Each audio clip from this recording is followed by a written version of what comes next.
अथ मंत्रपाठः।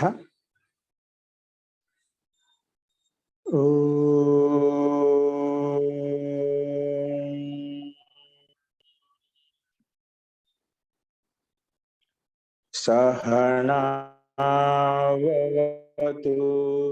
सहनौ भुनक्तु सह वीर्यं करवावहै तेजस्विनावधीतमस्तु मा विद्विषावहै। ओम शांति शांति शांति।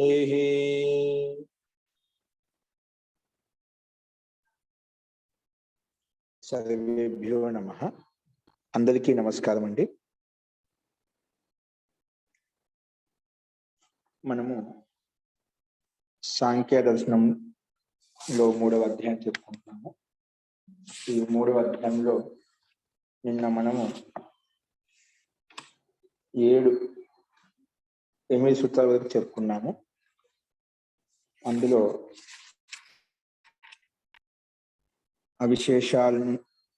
అవిశేష అంటే తన్మాత్ర నుంచి స్థూల భూతాలకు ఉత్పత్తి అవుతుంది.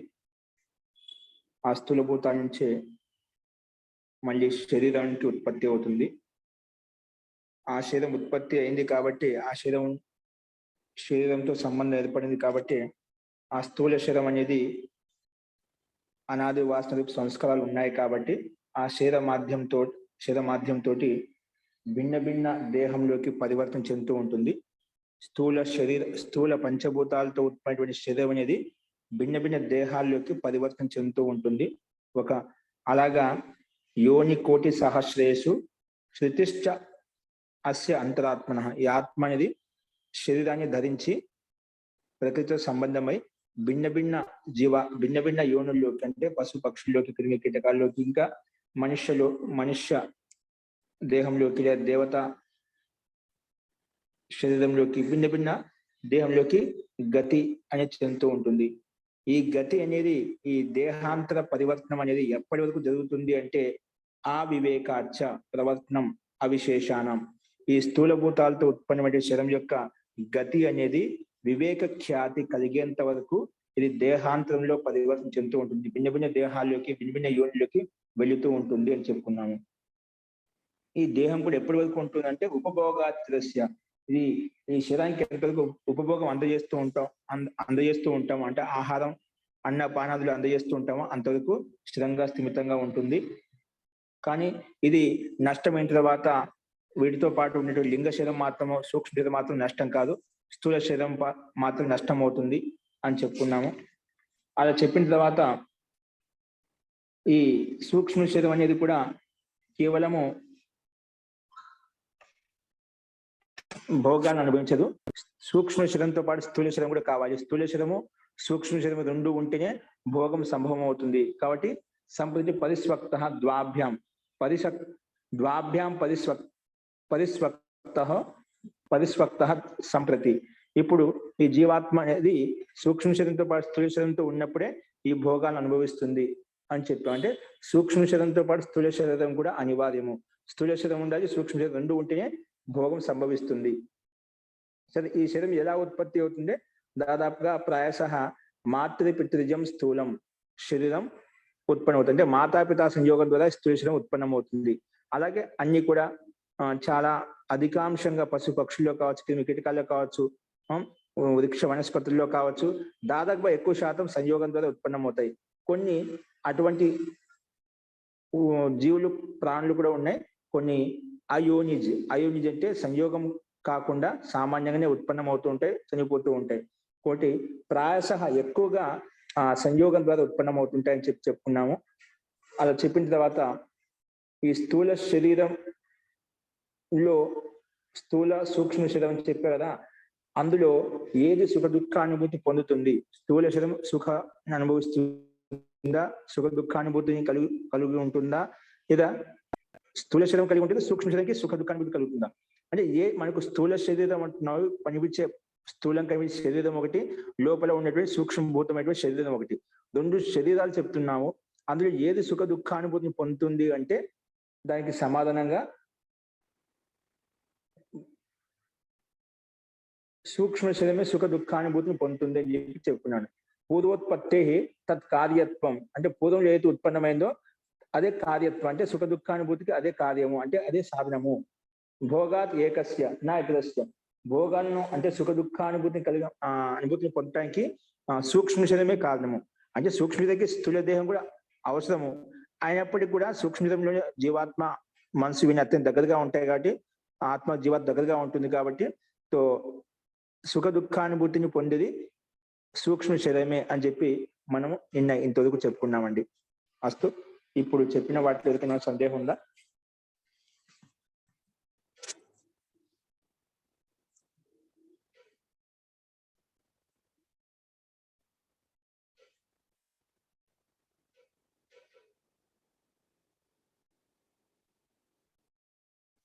అస్తు వినిపిస్తుందండి అందరికి?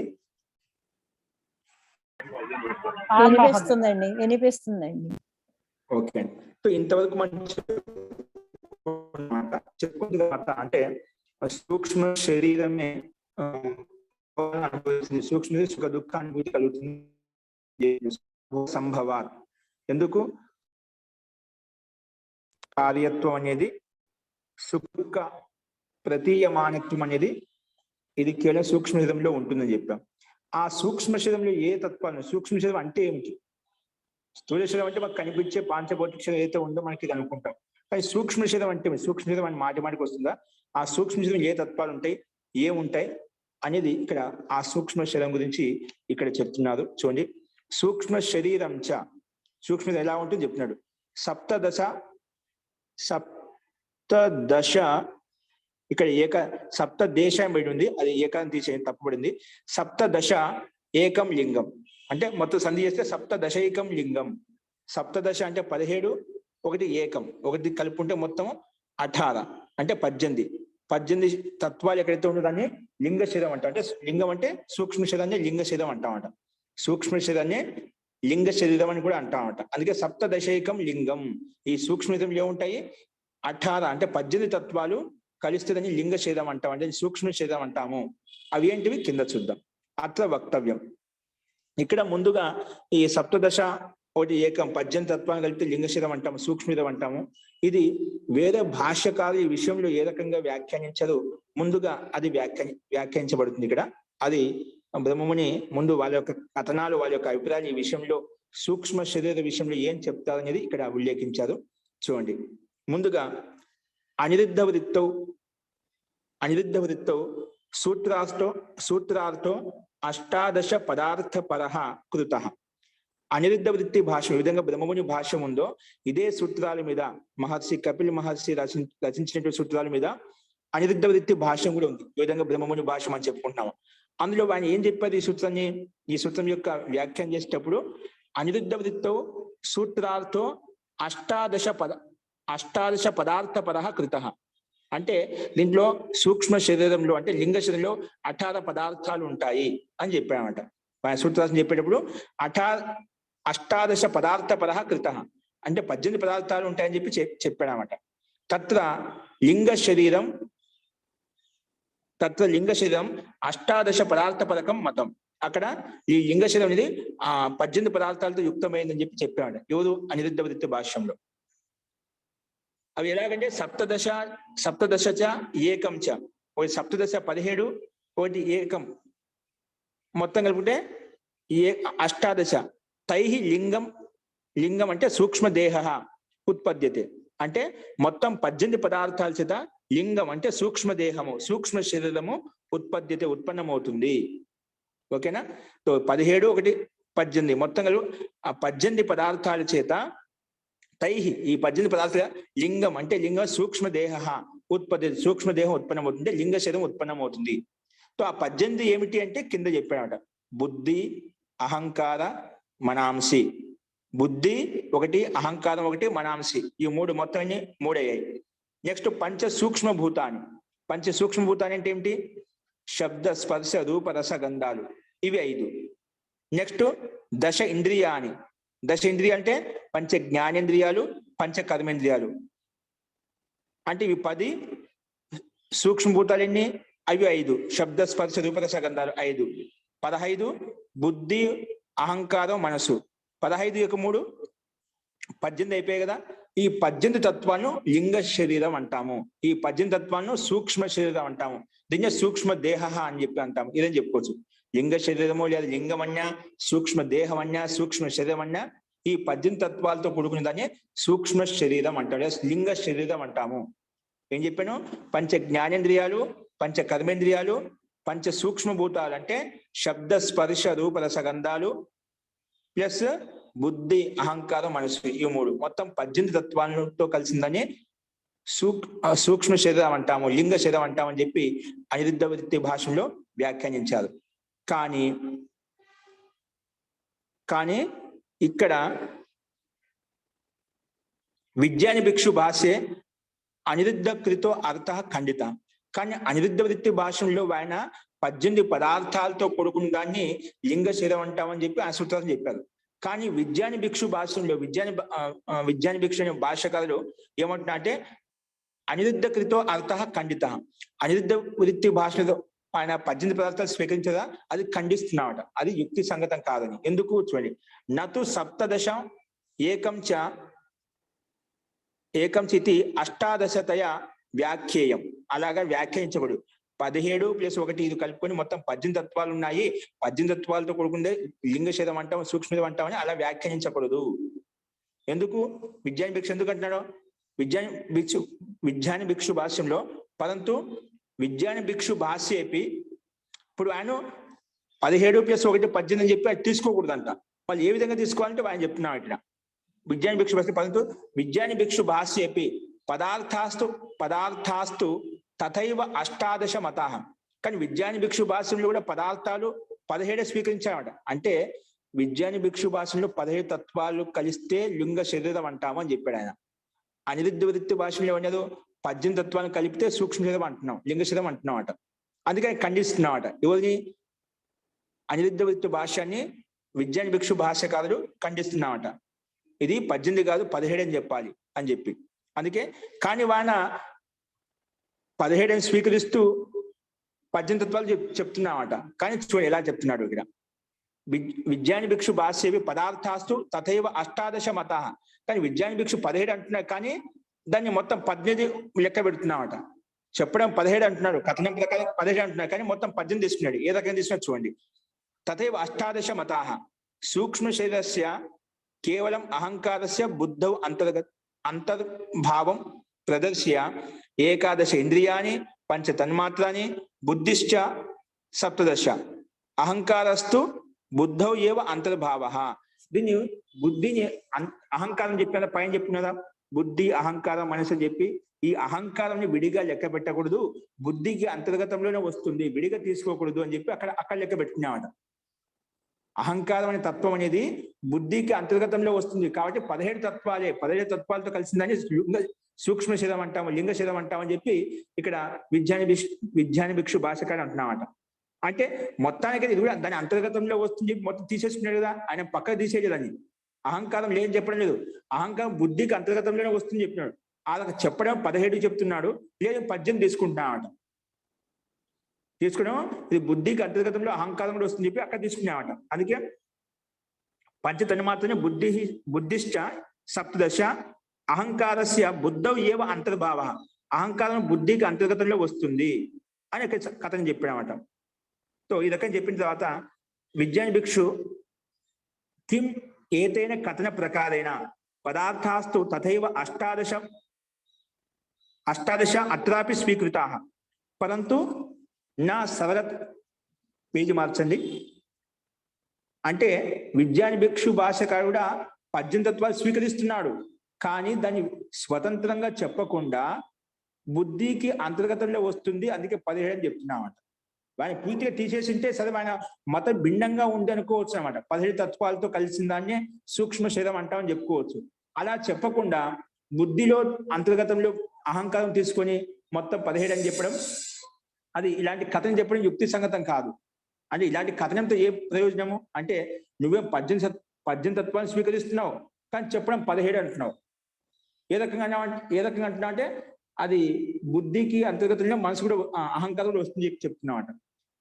ఇటువంటి కథనం అనేది యుక్తి సంగతం కాదు. నువ్వు కూడా 18 తత్వాలు స్వీకరిస్తున్నావు కానీ చెప్పడం 17 అంటున్నావు. ఇది ఎలా ఉందంటే నువ్వు డైరెక్ట్ గా చెప్పకుండా ఇండైరెక్ట్ గా చెప్తున్నావు. ఇండైరెక్ట్ గా అంటే ఏదో డైరెక్ట్ గా ముక్కు పట్టుకోకుండా చేతి తిప్పి ముక్కు పట్టుకున్నట్టుంది. అంటే ఆ రకంగా ఉంది నీ కథనము. చెప్పడమేమో 17 అంటున్నావు డైరెక్ట్ గా చెప్పకుండా, తిప్పి చెప్పేసి మళ్ళీ అంటే అదే స్వీకరిస్తున్నావు అట. కాబట్టి ఇది యుక్తి సంగతం కాదు అని చెప్పి చెప్తున్నారు. చూడండి అదే విషయాన్ని ఎలా చెప్పాడో భాష్యకారుడు ఇక్కడ. పదార్థాస్తు తథైవ, అలాగే అష్టాదశ అత్రాపి స్వీకృత, ఇక్కడ నువ్వు తీసుకున్నావు పరంతు కానీ నా సరళ అంటే సారల్యేన నాసిక నా గృహీత, సరళతాపూర్వకంగా ముక్కు పట్టుకోలేదు నువ్వు, డైరెక్ట్ పట్టుకోవచ్చుదా అంటే పద్యం చెప్పొచ్చుదా, కింటు వక్రతం అవలంబ్య, వక్రత అంటే వక్రతాపూర్వకంగా అంటే చేతి వెనక్కి తిప్పుకొని వక్రతం అవలంబ్య పృష్ఠతో హస్తం పరిభ్రామ్య గృహీత, అదే ముక్కు డైరెక్ట్ పట్టుకోమంటే చేతి తిప్పేసి ముక్కును పట్టుకున్నట్టుంది నీ కథనం అంతా. అలాగా చెప్పడం 17 అంటున్నావు కానీ అక్కడ తీసుకోవడము 18 తీసుకుంటున్నావు, అది యుక్తి సంగతం కాదు. ఇటువంటి కథనంతో ఏం ప్రయోజనం అని చెప్పి ఇక్కడ విజ్ఞాని భిక్షు భాష్యకారుని ఇక్కడ ఖండిస్తున్నాడు. తో ఇంతవరకు అయిపోయింది కదా, అర్థమైంది కదా. తో విజ్ఞాని భిక్షు భాష్యంలో 17 తత్వాలు అంటున్నాడు కానీ చెప్పడం 17 అని చెప్పి దాని బుద్ధికి అంతర్గతంలో అహంకారంలో వస్తుంది చెప్తున్నాడు. అలాగా చెప్పకూడదు. వాడిని డైరెక్ట్ గా అనిరుద్ధ వృత్తి భాషలో 18 తత్వాలు స్వీకరించాలన్నమాట. దాన్ని ఖండిస్తున్నారు 17 అని చెప్పి. 17 అని చెప్తున్నా మళ్ళా అహంకారం కూడా బుద్ధిలో తీసుకుంటున్నామట. కాబట్టి అలా చెప్పడం ఎందుకు, డైరెక్ట్ గా చెప్పకుండా ఇండైరెక్ట్ గా చెప్పడం ఎందుకు, నువ్వు తీసుకోకుంటే వేరే విషయం, నీ మత అభిప్రాయం భిన్నంగా ఉందని చెప్పి, కానీ రెండు తీసుకుంటున్నావు. కాబట్టి ఇది నువ్వు డైరెక్ట్ గా చెప్పిన వక్రగతిలో పట్టుకున్నట్టుంది, అలా ఉందని చెప్పి నిషేధించాడు ఇక్కడ. అస్తు నెక్స్ట్ అహంకారస్తు సంఖ్యా పరిగణితే పంచవింశతి గణే స్వతంత్ర పదార్థ. మనకు అహంకారస్తు అహంకార పదార్థం ప్రకృతి మహతో అహంకార అని చెప్తాం కదా, మహతత్వం ఏర్పడినవి. ఈ మహాతత్వం అహంకారం వచ్చినమాట. అహంకారస్తు సాంఖ్యా పరిగణితే పంచవింశతి గణే స్వతంత్ర పదార్థ. మనకు సాంఖ్యదర్శనంలో 20 తత్వాలు చెప్పుకున్నదా, 20 తత్వాలతో తెలుసుకున్నప్పుడు మనకు ముక్తి కలుగుతుంది చెప్పుకున్నామట. అంటే ఈ 25 తత్వాల్లో అహంకారాన్ని మనం స్వతంత్రంగా పరిగణించాం, స్వతంత్రంగా లెక్క పెట్టామట. అహంకారస్తు సాంఖ్య పరిగణితే, సాంఖ్యశాస్త్రంలో పరిగణించబడే 20 తత్వాల్లో పంచవింశతి గణే 20 తత్వాల్లో గణ సమూహంలో స్వతంత్ర పదార్థ, ఇది అహంకారి స్వతంత్రంగా తీసుకున్నాము. నువ్వు దాని బుద్ధిగతంగా ఎలా తీసుకోగలుగుతావు అంటే విజ్ఞాని భిక్షు భాష్యకారుడు బుద్ధికి అంతర్గతంలో అహంకారం వస్తుంది చెప్పావు కదా, బుద్ధికి అంతర్గతంలో రాదండి. ఇక సాంఖ్య పద్ధతి అనుసారంగా, సాంఖ్య సిద్ధాంతం అనుసారంగా 25 తత్వాల్లో అహంకారాన్ని విడిగా పెట్టాము, ఇక్కడ స్వతంత్రంగా పెట్టామట. ప్రకృతి మహతో అహంకార, అహంకార తన్మాత్ర చెప్పి అహంకారం స్వతంత్రంగా తీసుకోబడింది ఇక్కడ. అందుకే స్వతంత్ర పదార్థ కుతోహి తస్య బుద్ధౌ అంతర్భావ కల్ప్యతే. నువ్వు అది స్వతంత్రంగా తీసుకోబడింది సాంఖ్య సిద్ధాంతం ప్రకారంగా, అది బుద్ధికి అంతర్గతంలో అహంకారం ఎలా తీసుకోగలుగుతావు, అది యుక్తి సంగతం కాదు. కాబట్టి అన్యై స్వామి హరిప్రసాదాది భాష్యకారై అపి తథైవ అష్టాదశ పదార్థాన్ని స్వీకృత్య అపి స అహంకార బుద్ధిరితి బుద్ధౌ అహంకారస్య అంతర్భావ ప్రదర్శ్య అర్థో విహిత. అన్య భాష్యకారులు స్వామి హరిప్రసాద అని చెప్పి భాష్యకారుడు ఉన్నారు. ఈ విధంగా బ్రహ్మముని అనిరుద్ధ వృత్తి భాష్యకారుడు, విజ్ఞాని భిక్షు భాష్యకారుడు ఏ విధంగానో అలాగే హరిప్రసాద వృత్తి కూడా ఉంది ఈ సూత్రాల మీద. ఆయన కూడా అలాగే 17 తత్వాలు చెప్పి బుద్ధికి అంతర్గతంగా మనసు వస్తుంది చెప్పి ఆయన అలాగే చెప్పామన్నమాట. డైరెక్ట్ చెప్పు ఇండైరెక్ట్ గా స్వీకరిస్తున్నామాట. డైరెక్ట్ గా స్వీకరించకుండా ఇండైరెక్ట్ గా 18 పదార్థాలు ఉన్నాయని స్వీకరిస్తున్నామాట. కాబట్టి వాళ్ళు కూడా స్వామి హరిప్రసాద ఆది భాష్యకారై అపి తథైవ అష్టాదశ పదార్థాన్, అలాగే 18 పదార్థాలు స్వీకరించి కూడా స అహంకార అంటే అహంకార సహితంగా బుద్ధిరీతి అంటే బుద్ధౌ అహంకారస్య అంతర్భావ ప్రదర్శ, బుద్ధికి అంతర్గతంలో అహంకారం యొక్క అంతర్భావాన్ని ప్రదర్శించి విహిత ఆ రకంగా అర్థం చెప్పారన్నమాట. అంటే డైరెక్ట్ గా స్వీకరించకుండా ఇండైరెక్ట్ గా స్వీకరిస్తున్నారు. సా ఏష కథన ప్రక్రియ సాంఖ్య పరిగణన సాంఖ్య పరిగణన ప్రకారాత్ సూత్ర పదేభ్యశ్చ విరుద్ధ అస్తి. వీళ్ళ కథనం ఎలా ఉందంటే సూత్రంలో ఉండే పదాలను విరుద్ధంగా చెప్పి కథనం చెప్పారన్నమాట. విరుద్ధ అస్తి, ఇది విపరీతంగా ఉంది. ఇది సూత్రంలో ఉండేటువంటి కథనానికి విరుద్ధంగా ఉంది, అంటే యుక్తి సంగతంగా లేదు. సా ఏష కథన ప్రక్రియ, వీళ్ళ యొక్క కథన ప్రక్రియ ఏ విధంగా ఉంటే సాంఖ్య సిద్ధాంతానికి సూత్ర పదేభ్యశ్చ, సూత్రంలో పదాలకు విరుద్ధ అస్తి, విపరీతంగా ఉంది, విరుద్ధంగా ఉంది. కాబట్టి అతచ విజ్ఞాని భిక్షు భాష్యే సూత్రస్థం, విజ్ఞాని భిక్షు భాష్యంలో సూత్రస్థం ఏకం ఇది పదం ఆశ్రిత్య, విజ్ఞాని భిక్షు భాష్యం సూత్రస్థం చెప్పేటప్పుడు ఏకం ఒక పదాన్ని స్వీకరించి, ఇప్పుడు సప్తదశైకం లింగం అని చెప్పే సప్తదశ ప్లస్ ఏకం, ఆ ఏకం అనే పదానికి విజ్ఞాని భిక్షు భాషను భిన్నంగా వ్యాఖ్యానించారు. ఆ పదాన్ని తీసుకుని ఇక్కడ చెప్తున్నాడు. విజ్ఞాని భిక్షు భాష్య సూత్రస్థం, సూత్రంలో ఉన్నటువంటి ఏకం ఇది, ఏకం పదం ఆశ్రిత్య, సూత్రంలో ఉన్నటువంటి ఏకం అనే పదాన్ని ఆశ్రయించి సర్వేషాం లింగ శరీరే, సర్వేషాం లింగ శరీరం ఏకమిత్యపి ప్రతిపాదితం, అన్ని లింగ శరీరాలు కూడా ఒకటే. సూత్రంలో ఉండే ఏకం పదాన్ని, సప్తదశైకం లింగం అని చెప్పిన సూత్రంలో ఉండే ఏక పదాన్ని ఆశ్రయించి దాని యొక్క అర్థం చెప్తున్నాడు. సర్వేషాం లింగ శరీరం ఏకం ఇత్యపి ప్రతిపాదితం, అన్ని దేహాల్లో ఉన్నటువంటి సూక్ష్మం ఒకటే, అన్ని దేహాలకు ఉన్నటువంటి సూక్ష్మ శరీరం అనేది ఒకటే. లింగ శరీరం ఏకం ఇత్యపి ప్రతిపాదితం, ఆ విధంగా ప్రతిపాదించాడు. తదపి నా యుక్తం, అది కూడా యుక్తి సంగతం కాదు. అన్ని దేహాలు ఉండే సూక్ష్మదేహం ఒకటి కాదు, భిన్న భిన్నంగా ఉంటాయి. తదపి నా యుక్తం యథ ఉక్తం హి, ఎందుకంటే ఆ విషయంలో చెప్పబడింది, ముందే చెప్పుకున్నామాట. చతుర్థే సూత్రం, 4వ సూత్రంలో ఆ వివేకాచ ప్రవర్తనం అవిశేషణం, వివేక ఖ్యాతి కలిగేంత వరకు ఈ సూక్ష్మదేహం ఉత్పన్నం అవుతూ ఉంటుంది. ఎవరికైతే వివేక ఖ్యాతి కలిగిందో వాళ్ళకు ఈ సూక్ష్మదేహం ఉండదు అన్నమాట. అందరికీ ఒకటే ఎందుకు అవుతుంది? కాబట్టి వివేక ఖ్యాతి కలిగేంత వరకు ఆ వ్యక్తికి ఈ సూక్ష్మదేహం ఉత్పన్నం అవుతూ ఉంటుంది. భిన్న భిన్న యోనిలోకి భిన్న భిన్న దేహాల్లోకి అది గతిని పొందుతూనే ఉంటుంది అన్నమాట. కాబట్టి ఒకటి కాదు. ఎందుకంటే మనం చెప్పాం ఆ వివేకాచ ప్రవర్తనం, ఈ లింగ శరీరం యొక్క ప్రవర్తనం ఎప్పటి వరకు జరుగుతుందంటే వివేక ఖ్యాతి కలిగేంత వరకు ఉత్పన్నం అవుతూనే ఉంటుంది, భిన్న భిన్న దేహాలకి వెళ్తూనే ఉంటుంది. కాబట్టి అది కూడా నేను చెప్పింది యుక్తి సంగతం కాదు. కాబట్టి వివేక పర్యంతం లింగ శరీరం తిష్టతి, వివేక ఖ్యాతి కలిగేంత వరకు ఈ లింగ శరీరం ఉపస్థితం అవుతుంది. ఏన పునర్జన్మార్థం, దాని ద్వారా పునర్జన్మార్థం, మళ్ళీ జన్మ తీసుకోవడం కోసం దేహాంతరే, వేరే దేహంలో జీవాత్మ సంసరతి, జీవాత్మ భిన్న భిన్న దేహంలోకి వెళ్తూ ఉంటుంది. సంసరతి అంటే సంయోగం చెందుతూ ఉంటుంది, అంటే సంపర్కంలోకి వస్తూ ఉంటుంది. తథాచ అలాగే వేదాంత దర్శనం చెప్పబడిందంట. తద్ ఆపీతే సంసార వ్యపదేశాత్ ప్రత్యేకస్య సూక్ష్మ శరీరం పృథక్, ప్రత్యేక శరీరంలో సూక్ష్మదేహం పృథక్ అంటే భిన్న భిన్నంగా ఉంటుంది. వేదం దర్శనం ఏం చెప్పబడిందంటే ముక్తి పర్యంతం జీవాత్మలకు ఉండే సూక్ష్మదేహం భిన్న భిన్నంగా ఉంటుంది. అంటే ఒక్కొక్క ఆత్మ ఒకటి ముందు వెళ్తుంది, ఒకటి వెనక్కి వెళ్తుంది, ఒకటి దీర్ఘకాలంగా ఉంటుంది అన్నమాట. అందుకే ప్రత్యేకస్య సూక్ష్మ శరీరము పృథక్ అంటే ప్రత్యేక సూక్ష్మదేహం యొక్క అనేది ప్రత్యేక మనసులో భిన్న భిన్నంగా ఉంటుంది, పృథక్ అంటే వేరుగా ఉంటుంది. తచ్చ యావన్ మోక్షో నా జాయత తావత్ ప్రవర్తతే, ఎప్పటి వరకైతే ఆ సూక్ష్మదేహానికి అంటే వివేక ఖ్యాతి కలగదో అంతవరకు ఈ లింగ శరీరం అనేది ఉత్పన్నం అవుతూనే ఉంటుంది, భిన్న భిన్న రకాలుగా ప్రత్యేక దేహంలో ఉత్పన్నం అవుతూనే ఉంటుంది. అందుకే యావత్ మోక్షో నా జాయతి, ఎప్పటివరకు మోక్షం కలగదో, ఉత్పన్నం కాదో, తావత్ ప్రవర్తి అంతవరకు ఈ సూక్ష్మదేహం ఉత్పన్నం అవుతూనే ఉంటుంది. అస్తు అత్ర సూత్రే 18 పదార్థాస్తు సర్వ, ఈ రకంగా చెప్పిన తర్వాత అందరి ఇంతమంది భాష్యకారులు, హరిప్రసాద స్వామి కావచ్చు, విజ్ఞాని భిక్షు భాష్యకారులు కావచ్చు, అనిరుద్ధ భాష్యకారులు కావచ్చు, ఎవరైనా కానీ అందరూ పరోక్షంగా ప్రత్యక్షంగా 18 తత్వాలు స్వీకరించారు. 18 పదార్థాలతోటే సూక్ష్మదేహం ఏర్పడుతుంది, లింగ శరీరం ఏర్పడుతుంది చెప్పామన్నమాట. అది చెప్తున్నా ఇక్కడ. అత్ర సూత్ర, ఈ సూత్రంలో 18 పదార్థాస్తు అంటే 18 పదార్థాలను సర్వైరపి భాష్యకారై అంటే అందరు భాష్యకారులు లింగ శరీరస్య అభిమత, కానీ మొత్తానికి ప్రత్యక్షంగా స్వీకరించకపోయినా పరోక్షంగా అయినా కూడా మొత్తం 18 పదార్థాలతో యుక్తమైంది సూక్ష్మ శరీరం అని చెప్పి, లింగ శరీరం అని చెప్పి స్వీకరించారు. అందరు భాష్యకారులు స్వీకరించారు.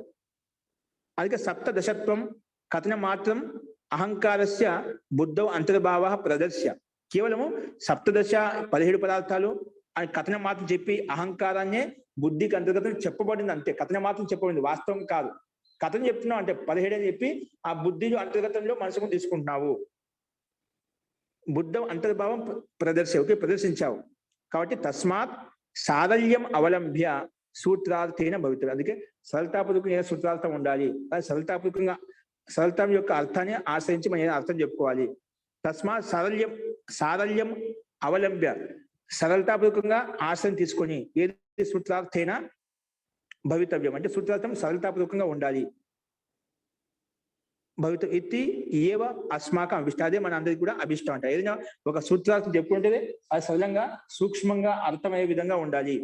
తథైవ మత్వ ఇదానిం అర్థో విధీయతే. ఆ రకంగానే ఇప్పుడు వీళ్ళ భాష్యకారులు భిన్న భిన్న అభిప్రాయాలు ఏమున్నాయో ఇక్కడ ప్రదర్శించారు.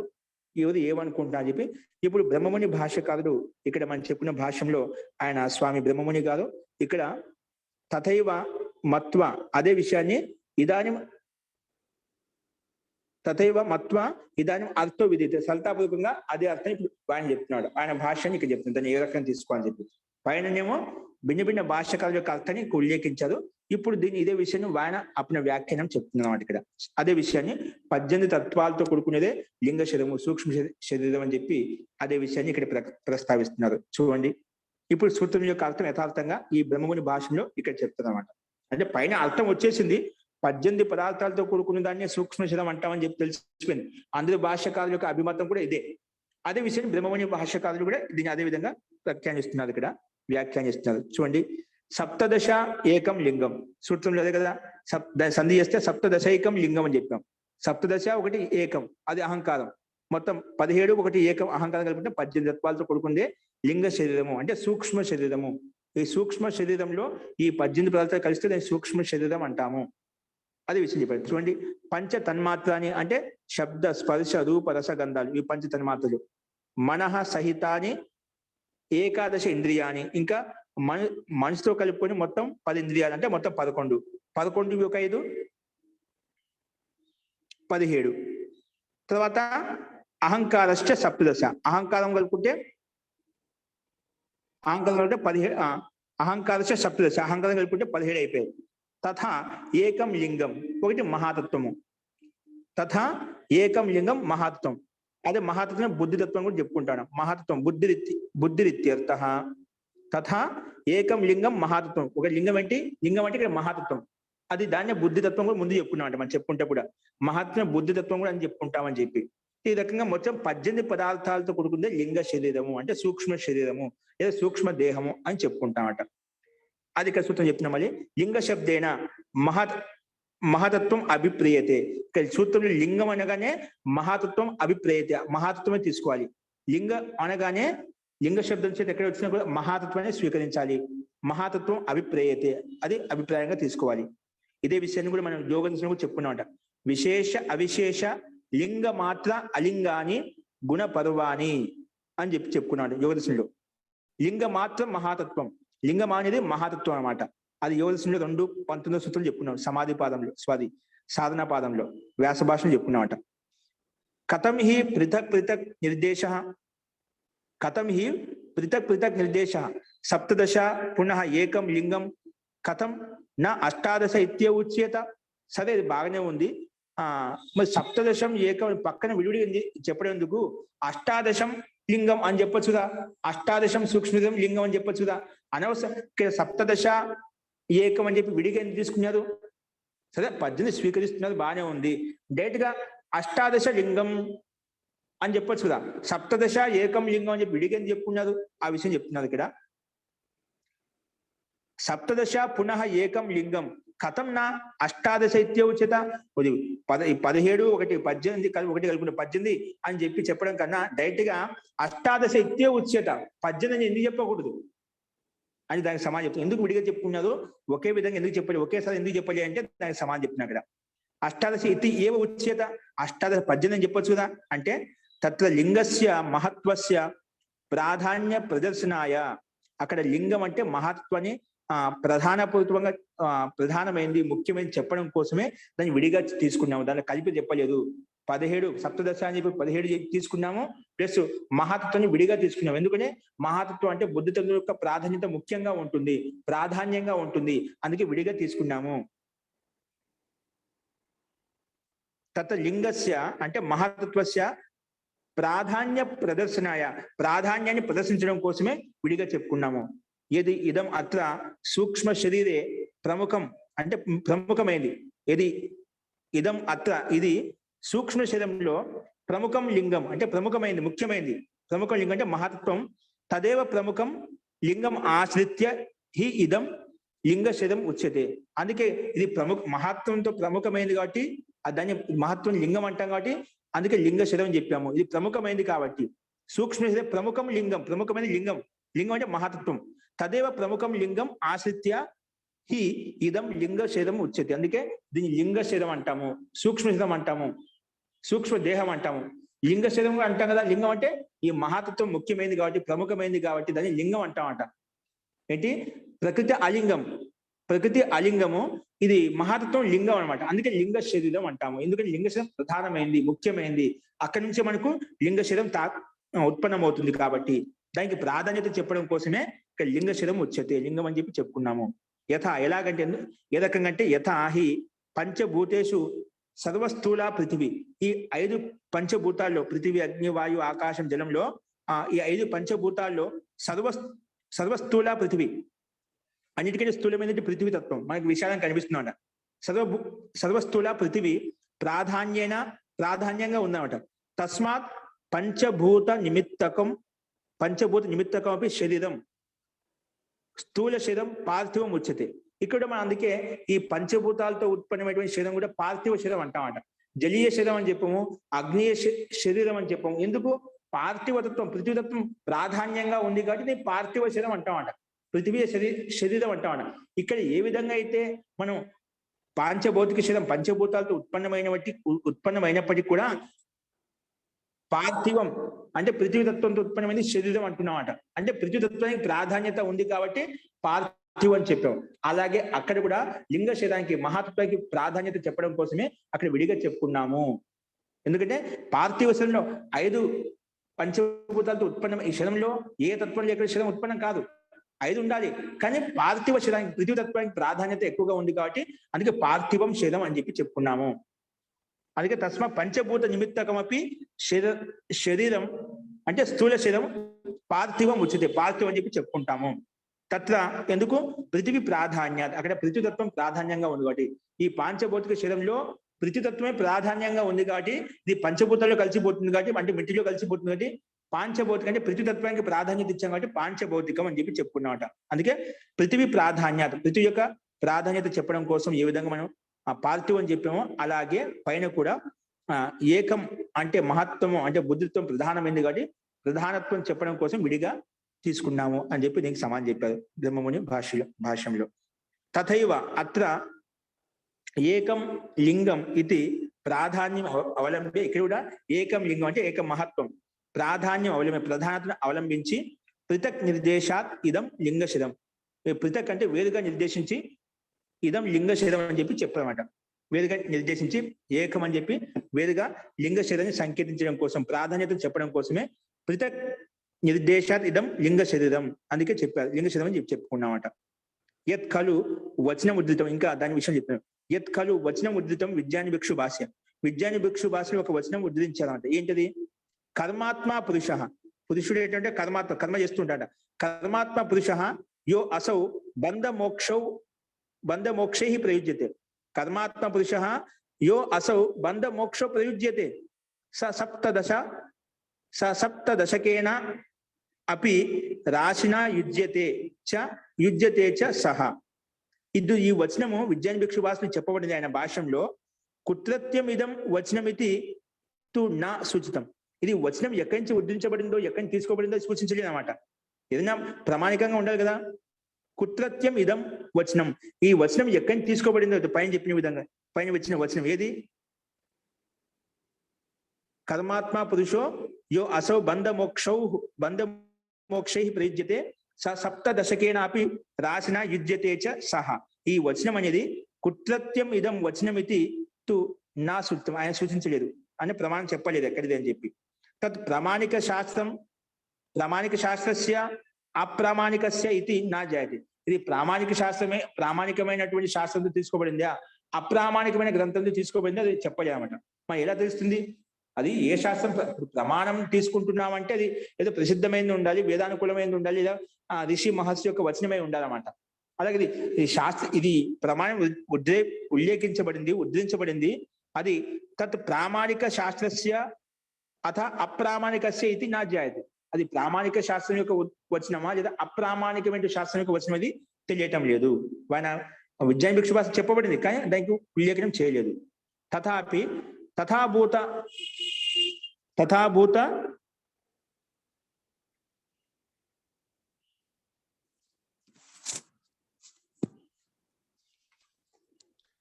తథాపి తథాభూత గ్రంథస్య అపి, గ్రంథస్య వచ్చి గ్రంథస్య అపి.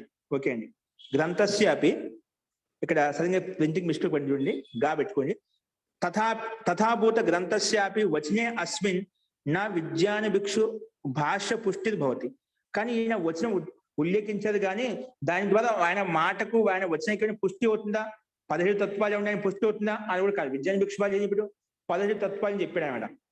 18 కూడా తీసుకున్నాడు ఆయన పరోక్షంగా, అది కూడా బుద్ధికి అంతర్గతంలో అహంకారం వస్తుంది చెప్పారు కానీ ఆయన వీళ్ళని చెప్పిన వచనం ప్రామాణికంగా అయితే వచనం ఉల్లేఖించదో దాని ద్వారా కూడా ఆయన చెప్పిన వచనానికి పుష్టి కావడం లేదన్నమాట. అందుకే తథాపి అయినా కూడా నువ్వు ఆ వచనం ఉద్ధరించినప్పటికీ కూడా తథాభూత గ్రంథస్య అపి, నువ్వు సరి ఏ గ్రంథంలో తీసుకోవాలి, ప్రామాణికమా అప్రామాణిక సరి వేరే విషయం. నువ్వు తథాభూత గ్రంథస్య అపి వచనే, ఆ గ్రంథంలో తీసుకున్న వచనం కూడా అస్మిన్ నా విజ్ఞాన భిక్షు భాష్య అస్మిన్ వచనే అస్మిన్ నా విజ్ఞాన భిక్షు భాష్య పుష్టి భవతి. దీని ద్వారా విజ్ఞాన భాష్యంలో చెప్పినటువంటి కథనానికి వచనానికి పుష్టి కలుగుతుంది, అంటే పుష్టి కలగడం లేదు. కాబట్టి యథా విజ్ఞాన భిక్షున సూత్రార్థం అన్యత కుర్వతో అపి సంగృహీత హి 18 పదార్థ. నువ్వు విజ్ఞాన భిక్షు భాష్యంలో వేరే విధంగా అర్థం చెప్పినప్పటికీ కూడా 17 పదార్థాలు చెప్పినప్పటికీ కూడా అన్యత అంటే వేరే విధంగా అర్థం చెప్పినప్పుడు కూడా సంగృహీత 18 హి పదార్థ. సూత్రార్థం అన్యత కుర్వతో అపి, కుర్వతో పైన రేపం పెట్టుకోండి వకారం పైన, కుర్వతో అపి సంగృహీత 18 పదార్థ. నువ్వు తీసుకున్న 16 పదార్థాలు అర్థం చెప్పావు కానీ సంగ్రహించావు 18 పదార్థాలు, మొత్తం 18 పదార్థాలతోనే లింగ శరీరం అంటున్నావు, ఆ రకం తీసుకున్నావు. కాబట్టి లింగ శరీరస్య తథైవ అత్ర వచనే అపి, స్లైడ్ మార్చండి, లింగ శరీరస్య తథైవ అత్ర వచనే అపి ప్రతిభాంతి. 18 పదార్థాః లింగ శరీరస్య, లింగ శరీరానికి 18 పదార్థాలు ఉత్పన్నమవుతాయి, 18 పదార్థాలు ఉంటాయి. తథైవ అత్ర వచనే అపి, ఇక్కడ కూడా వచనంలో కూడా ప్రతిభాతి కూడా అలాగే మనకు ఆభాసం అవుతుందన్నమాట. ఎందుకంటే 18 పదార్థాలతో కూడుకునేది లింగ శరీరం అని చెప్పి, ప్రతిభాంతి ఈ 18 పదార్థాలతో కూడుకునే లింగ శరీరం అని చెప్పి మనకు తెలుస్తుంది అన్నమాట. అందుకే పదార్థ అష్టాదశత్వం అంటే ససప్త దశకేన రాసిన కర్మాత్మ పురుష, అత్ర ససప్త దశకో రాశి పునః తేన సహ కర్మాత్మ పురుష అహంకారయుక్తో జీవ ఉక్త. జీ స్లైడ్ మార్చండి. సో ఇక్కడ ఈ రకం చెప్పినా కూడా అదేవిధంగా ప్రతీతం అవుతున్నమాట. పదార్థ అష్టాదశత్వం, అష్టాదశత్వం అంటే ససప్త దశకేన రాసిన కర్మాత్మ పురుష, కర్మాత్మ పురుష అని చెప్పి ఆయన విజ్ఞాన భిక్షు భాషలో కథని చెప్పామట. కర్మాత్మ పురుష అత్ర ససప్త దశక రాశికి అంటే 17 తత్వాల యొక్క రాశి సమూహము, పునః తేన సహ కర్మాత్మ పురుష, ఆ 17 తత్వాలతో కర్మాత్మ పురుష అంటే అహంకారయుక్త. కర్మాత్మ పురుష అంటే ఎవరు, అహంకారయుక్తుని జీవాత్మ అంటే పురుషుడు. అందుకే కర్మాత్మ పురుష ఎవరు, అహంకారయుక్త, అహంకారంతో యుక్తమైన ఎవరు, జీవాత్మ అన్నమాట. జీవో ఉక్త. కాబట్టి నిర్గుణత్వాత్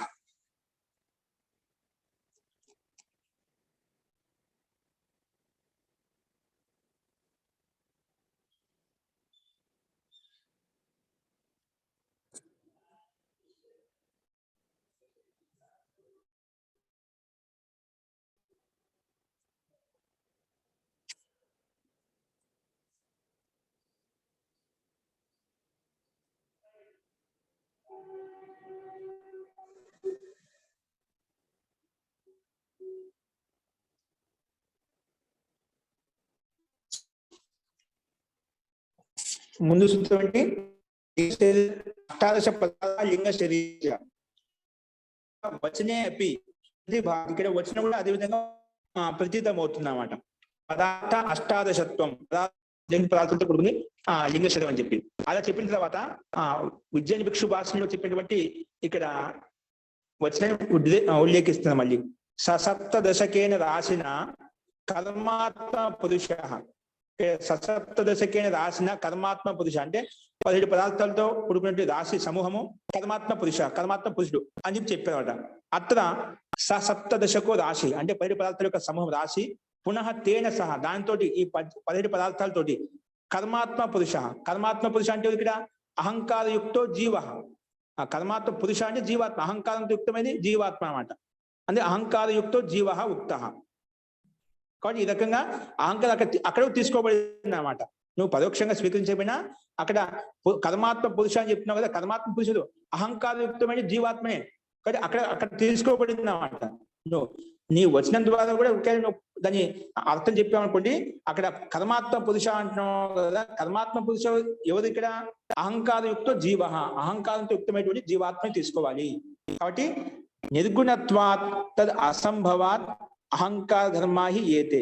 కాబట్టి నిర్గుణత్వాత్ తద్ అసంభవ, కానీ నిర్గుణత్వాత్ తద్ అసంభవ, కాబట్టి అహంకార ధర్మా హి ఏతే, ఇవన్నీ అహంకారంతో యుక్తమైనటువంటి జీవాత్మ అని చెప్పి తీసుకోవాలి. నిర్గుణత్వాన్ని ఎటువంటి గుణాలు లేవని తీసుకోకూడదు, అహంకారయుక్తమైన జీవాత్మ అని చెప్పి తీసుకోవాలి అని చెప్పి సాంఖ్య దర్శనంలో కూడా మనం నెక్స్ట్ చెప్పుకుంటామండి.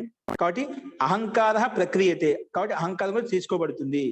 పునః విశిష్టస్య జీవత్వం, ఇది సాంఖ్య దర్శనం మనం చెప్పుకుంటామండి. విశిష్టస్య జీవత్వం, ఎందుకంటే విశిష్టస్య జీవత్వం, జీవత్వం విశిష్టత ఉంది. ఏంటి విశిష్టత? ఏంటంటే అహంకార విశిష్టం ఆత్మ జీవ, అంటే అహంకార విశిష్టమైన జీవాత్మ అనమాట. ఈ జీవాత్మ ఏంటిది? అహంకారయుక్తమైంది, అహంకార విశిష్టమైంది. కాబట్టి అహంకార విశిష్టం ఆత్మ జీవ. కాబట్టి పశ్చాత్ అహంకార కర్తాధీన కార్యసిద్ధి, కాబట్టి అహంకారయుక్తమైన జీవాత్మతో కార్యసిద్ధి కలుగుతుంది. కాబట్టి ఇక్కడ కూడా కర్మాత్మ పురుష అని చెప్పాము కదా, అక్కడ కర్మాత్మ పురుష ఎవరో కాదు, అహంకారంతో యుక్తమైన జీవాత్మనే. కాబట్టి అక్కడ 17 పదార్థాలు కూడా మీకు ఆ వచనం ప్రకారం మనకు అదే స్పష్టమవుతుంది. కాబట్టి 18 పదార్థాలతో యుక్తమైనది లింగ శరీరము సూక్ష్మం అని చెప్పి తీసుకోవాలి అని చెప్పి మనకు చెప్పిన సాంకేతిక ప్రమాణాలతో కూడా మనకి ఇదే స్పష్టమవుతుంది.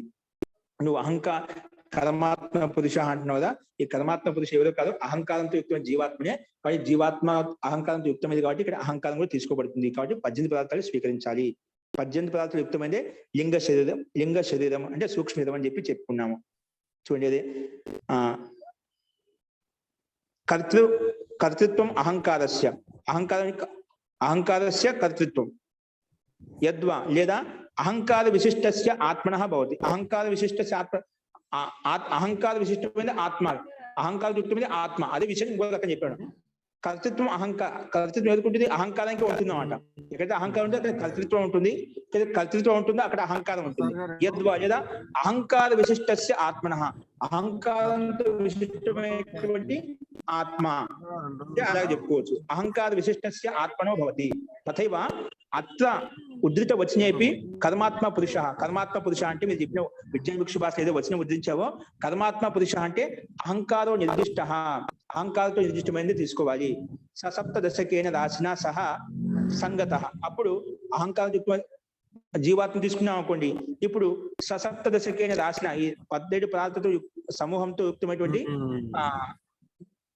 కర్మాత్మ పురుష అంటే అహంకారంతో యుక్తమైన జీవాత్మ తీసుకున్నాం అనుకోండి. అంటే అహంకారంతో ఉత్పన్నమైంది కాబట్టి, అహంకారంతో యుక్తమైంది కాబట్టి ఆ రకంగా సప్తదశకేన సహా సంగతి యుక్తంగా ఉంటున్నమాట. కాబట్టి తదా అష్టాదశత్వం జాతం ఏవ, కాబట్టి సంగత తదా అష్టాదశత్వం అనేది 18 తత్వాలతో యుక్తమైనది లింగ శరీరం అని చెప్పి జాతమేవది మనకు స్పష్టంగా ఉత్పన్నమవుతుంది.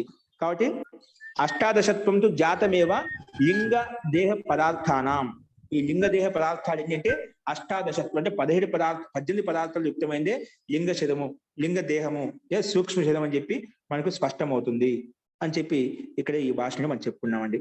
కాబట్టి అహంకార నిర్దిష్ట సప్తదశకేన రాసినా సహా ఈ సమూహంతో సంగతి యుక్తంగా ఉంటుంది. కాబట్టి అష్టాదశత్వంతో జాతమేవా, కాబట్టి 18 పదార్థాలతో ఉత్పన్నమయ్యాయి. ఏదానికి లింగ దేహ పదార్థాలు, ఈ లింగ దేహ పదార్థాలకు మొత్తం 18 పదార్థాలు కలిస్తే సూక్ష్మదేహం అంటాము, సూక్ష్మ శరం అంటాము, లేదా లింగ శరం అంటాము అని చెప్పి మనకు స్పష్టమవుతుంది. కాబట్టి ఈ 18 పదార్థాలతో యుక్తమైందే సూక్ష్మ శరము అని చెప్పి ఈ భాష్యంలో సప్తదశైకం లింగం అని చెప్పి మనం చూసామండి. అస్తు, ఇందులో సందేహం ఉందా?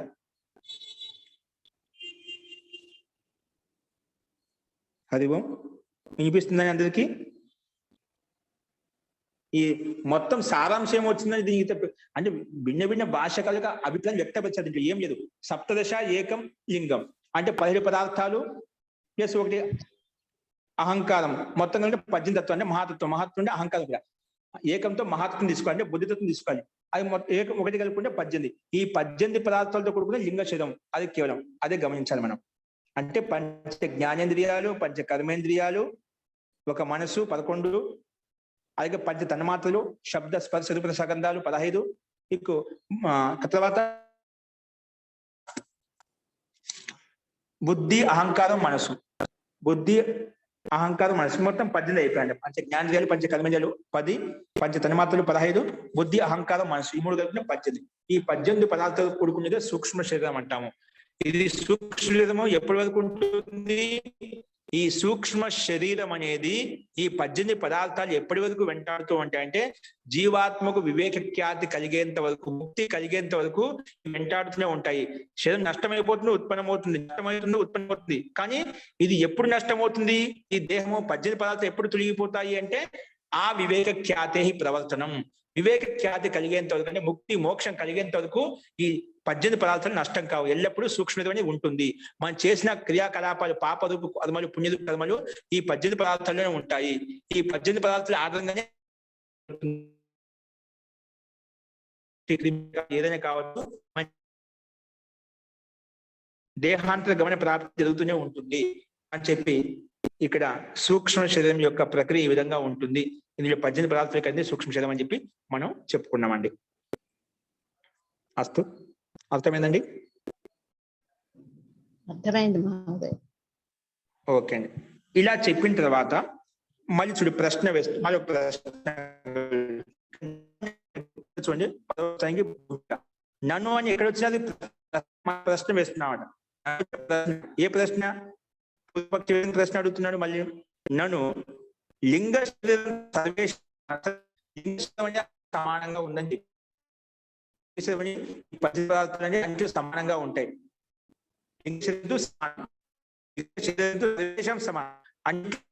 ఉంటుంది అంటే అన్ని జీవాలు ఉంటాయి అన్నమాట. వాయిస్ బ్రేక్ అవుతుంది, వినిపించలేదండి, బ్రేక్ అయిపోతుంది వాయిస్.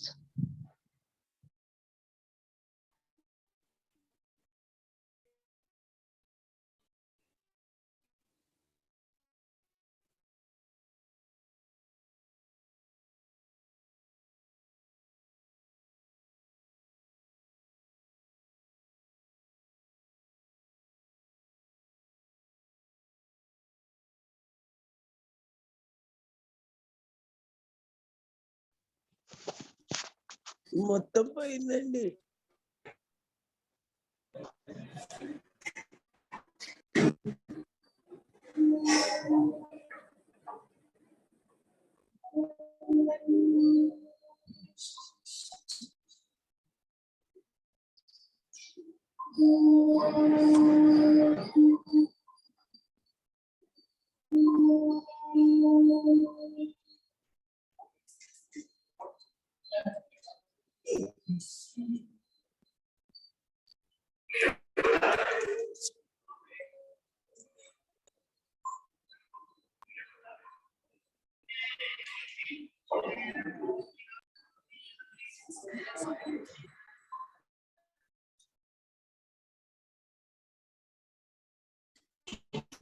అందరికీ హరి ఓం.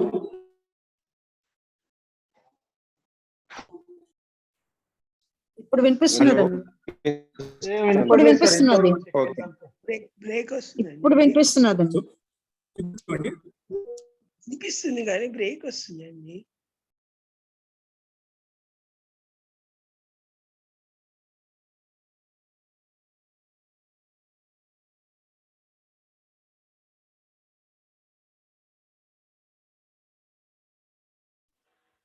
కట్ అయింది సార్.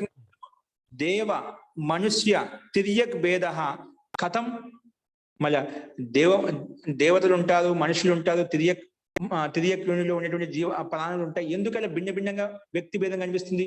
కొంతమంది దేవతలు అంటాం, కొంతమంది మనుషులు అంటాం, కొంతమంది పశు పక్షి క్రిమి కీటకాలు, చెట్లు స్థావర జంగమాలు ఇవన్నీ చెప్పుకుంటాం. ఇవన్నీ భేదం ఎందుకు కనిపిస్తున్నావు? సూక్ష్మ శరీరం అన్నింటిలో సమానంగా ఉంది అని చెప్పుకున్నావు. సూక్ష్మ శరీరం అనేది లింగ శరీరం అనేది అన్నింటిలో సమానంగా ఉంది. లింగ శరీరం సమానంగా ఉన్నప్పుడు వీళ్ళు దేవతలు, వీళ్ళు మనుషులు, వీళ్ళు పశువులు, వీళ్ళు పక్షులు, క్రిమి కీటకాలు ఇవన్నీ భిన్న భిన్నగా ఎందుకు వ్యత్యాసం ఎందుకు కనిపిస్తుంది? కాబట్టి పునః వ్యక్తి భేదం ఏ రకంగా దేవ మనుష్య తిరియక్ అంటే సరీసృపాలు, పాములు, తేళ్లు ఇవన్నీ క్రిమి కీటకాలు ఏవైతే ఉన్నాయంటే మనుష్య ఇతర ప్రాణులు అంటే దేవతలు మనుషులు తీసేసిన తర్వాత ఏవైతే పశు పక్షులు క్రిమి కీటకాలు ఏవైతే ఉన్నాయో ఇవన్నీ కూడా తిరియక్ శబ్దంలోకి వచ్చేస్తాయన్నమాట. దేవ మనుష్య తిరియక్ భేద కథం. ఎందుకు భేదం ఎందుకు కనిపిస్తుంది? లింగ శరీరం అన్నింటిలో సమానంగా ఉందంటున్నావు కదా, మరి ఈ వ్యత్యాసం ఈ వ్యక్తి భేదం ఎందుకు కనిపిస్తుంది? ఇది ఆకాంక్షయం వచ్చేది. ఇలా ప్రశ్న వేసినప్పుడు పూర్వపక్షి దానికి సమాధానం చెప్తున్నాడు సిద్ధాంతి. వ్యక్తి భేద కర్మ విశేషాత్. అక్కడ దేవతలు అని చెప్పి వీళ్ళు, మనుషులు అని చెప్పి వీళ్ళు తిరియలో ఉన్న వాళ్ళని చెప్పి విధంగా భేదం కనిపిస్తుందా? వ్యక్తిలో భేదం కనిపిస్తుందా? రూపంలో భేదం కనిపిస్తుందా? అది ఎందుకంటే వ్యక్తి భేదం అనేది కర్మ విశేషం వల్ల భిన్నత్వం కనిపిస్తుంది. వాళ్ళు చేసిన పాప పుణ్యలు కర్మలను బట్టి మంచి పని చేశారు, దేవతలు అయిపోయారు. కొన్ని మంచి చెడు రెండు ఉన్నాయి కాబట్టి మనుషులు అంటున్నాము. అన్ని పాపాలే ఉన్నాయి కాబట్టి తిరియలోకి వెళ్ళిపోయాయి. ఎక్కువ పాపాలు చేశారు కాబట్టి పశు పక్షి క్రిమి కీటకాలకి ఆ కర్మను అనుభవించడం కోసం తిరియలోకి వెళ్ళిపోయాయి.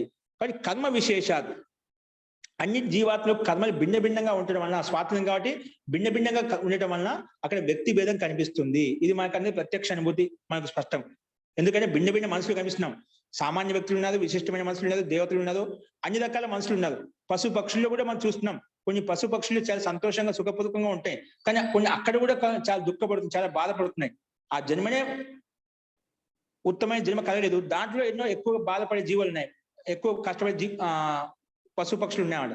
కొన్ని చూడండి, ఈ రోజుల్లో విదేశాల్లో కుక్కలను బాగా హైఫైగా మనుషుల కంటే ఎక్కువగా బాగా పెంచుతున్నమాట. అవి ఎంతో పుణ్యం చేసుకున్నది. కానీ కొన్నేమో తిండి లేక రోడ్ల మీద పడి ఉన్నాయన్నమాట. అంటే దాంట్లో కూడా మనం చేసిన కర్మ విశేషణ బట్టి ఒక్కొక్కరికి ఒక్కొక్క ఐశ్వర్యం, ఒక్కొక్క యోగ్యత, ఒక యోని అనేది అలాంటి ఉత్తమ కుటుంబం, ఉత్తమ ఐశ్వర్యం వాటికి కలుగుతూ ఉంటున్నమాట. అంటే వ్యక్తి భేదం కలుగుతూ ఉంటున్నమాట. అస్తు వ్యక్తి భేదం అనేది కర్మ విశేష. చూడండి, కర్మ విశేషం అనేది తథావిధ. ఇటువంటి వ్యక్తి భేదం అనేది తథావిధ వ్యక్తి భేద స్థూల శరీర భేదో అంటే వ్యక్తి భేదం అంటే స్థూల శరీరంలో లోపల సూక్ష్మత అందరికీ ఒకటే, కానీ స్థూల శరీరంలో దేవతలు అని చెప్పి మనుషులు చెప్పి వ్యక్తి భేదం ఎలా కనిపిస్తుంది?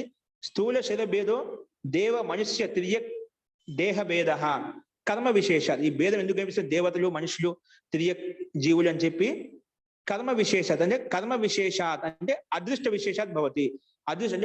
అదృష్టం అంటే గత జన్మలో చేసిన పాప పుణ్య కర్మలను బట్టి అలాంటి జన్మ కలిగింది, అటువంటి కుటుంబం కలిగింది, అటువంటి ఐశ్వర్యం కలిగింది. కాబట్టి మనం చేసే కర్మను బట్టి ఇలా వ్యత్యాసం వ్యక్తి భేదం కనిపిస్తుంది అని చెప్పి అది మనకు తెలిసాం. దేవత అంటే ఏదో కాదు, రూపం మనలాగానే ఉంటుంది, కాకపోతే వాళ్ళు గుణాల్లో తేడా ఉంటుంది. మనలో ఉండే గుణాల్లో వాళ్ళ గుణాలు తేడా ఉంటాయి. గుణాలు వైశిష్ట్యంగా ఉండటం వలన వాళ్ళు దేవతలు అంటున్నాము. మన గుణాలు ఆ విధంగా ఉచ్చ కోటికి లేవు కాబట్టి మనం మనుషులు అంటున్నాం అంట. ఎందుకంటే విశిష్టమైన గుణాలు లేనప్పుడు పాపాలు పుణ్యాలు రెండు చేస్తుంటాం, అందుకే మనుష్య కోటిలో ఉన్నాం. కేవలం పుణ్యాలు మాత్రం చేస్తూ ఉంటారు కదా దేవతలు చెప్పుకున్నాం అంట.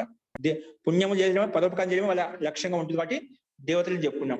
ఇంకా ఇది రెండు చేయలేనివి, పాపం చేయలేవు, పుణ్యం చేయలేనటువంటి స్థితి ఏదైతే ఉందో, ఎక్కువ పాపకర్మలు చేసాయో అవి తిరిగి భిన్న జీవుల్లో భిన్న ప్రాణులు జన్మ తీసుకొని అవి భోగాన్ని అనుభవిస్తున్నాయన్నమాట. కాబట్టి కర్మ విశేషాలు, ఈ కర్మ విశేషం ఎలా వచ్చింది? అదృష్ట విశేషాలు. గత జన్మలు చేసిన పాప పుణ్య కర్మలను బట్టి నీకు జన్మ కలిగింది. అందుకే ఈ సంసారంలో భిన్న భిన్న వ్యక్తులు భిన్న భిన్న ప్రాణులు కనిపిస్తున్నాయంటే ఇది కర్మ విశేషం వల్లనే మనకు కనిపిస్తున్నాయి. అందరికీ సూక్ష్మ ఒకటైనప్పటికీ కూడా మనం చేసిన కర్మను బట్టి భిన్న భిన్న స్థితి, భిన్న భిన్న యోగ్యత, భిన్న భిన్న ఐశ్వర్యం, భిన్న భిన్న జాతి మనకు కలిగింది అని యోగ దర్శనంలో చెప్పుకున్నమాట. జాతి ఆయుర్భోగ అని చెప్పి, జాతి ఆయుర్భోగ మనం చేసిన పుణ్య పాప కర్మను బట్టే ఈ జాతి అనేది, ఆయు అనేది, భోగం అనేది, ఐశ్వర్యం మనకు కలుగుతుంది అని ఇక్కడ కర్మ విశేషం చేత ఇలా ఉత్పన్నమవుతుందని చెప్పి మనం చెప్పుకున్నామండి. అస్తు, ఇందులో ఎదుర్కొనే సందేహం చెప్పండి మళ్ళీ.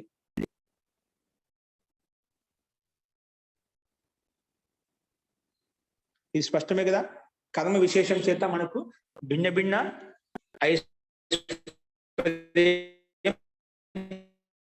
భిన్న భిన్న జాతి, భిన్న భిన్న యోగ్యత మనకు కలిగి భిన్నత్వం మనకు కనిపిస్తుందన్నమాట. కాబట్టి ఇక్కడ లింగ శరీరం అందరికి సమానమైనప్పటికీ కూడా అన్ని ఇదే తత్వాలు ఉత్పన్నమైనప్పటికీ కూడా భిన్నత్వం అనేది కేవలం కర్మలు చేసే విధాన్ని బట్టి భిన్నంగా ఉంటుందని చెప్పుకున్నామట. అస్తు, ఈ రకంగా మనం చూసామండి. ఇంకా ఏమైనా సందేహాలు చెప్పండి.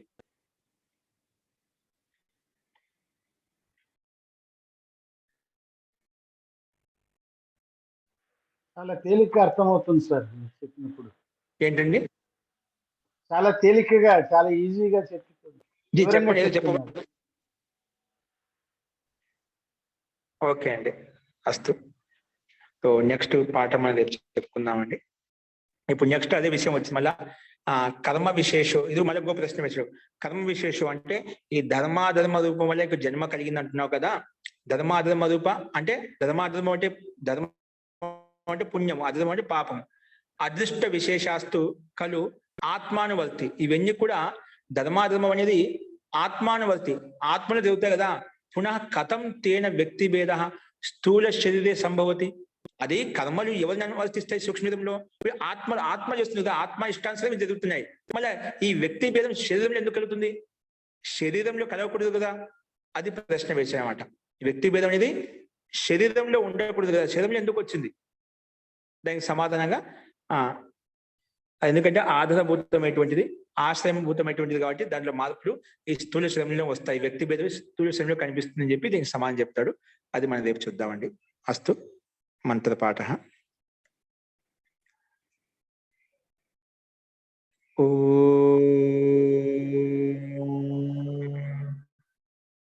సర్వే భవంతు సుఖినః, సర్వే సంతు నిరామయాః, సర్వే భద్రాణి పశ్యంతు, మా కశ్చిత్ దుఃఖభాగ్ భవేత్.